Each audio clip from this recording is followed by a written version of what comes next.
মামি দাদা নতুন বৌদি ফিরে এসেছে। রুকু, স্নান টান করবি তো? ভেতর চল। নন্দিনী, কি হয়েছে? এই হাসি মুখে গেলি, কোথায় হাসি মুখে ফিরবি তা নয়। রুকু কিছু বলেছে? কি হয়েছে বাবা, বল না আমাকে। আচ্ছা, আমি কাউকে বলবো না। নন্দিনী, আমার ঠিক বিশ্বাস হচ্ছে না, রুকু এগুলো করেছে। তোমরা কেউ চেনো না ওকে? তুই বারণ করিস নি, জানিস নি ওকে? আরো আছে।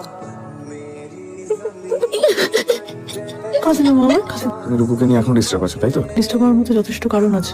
হ্যাঁ, রুকু বলছিল নন্দিনী কোনো একটা মানসিক সমস্যা হচ্ছে। নন্দিনীর মানসিক সমস্যা আছে, এটা তোমাকে রুকু বললো? হ্যাঁ, রুকুর সাথে কথা হচ্ছিল। আমি তোকে বুঝতে পারিনি যে নন্দিনীর কোনো মানসিক সমস্যা আছে। তুমি পেরেছো?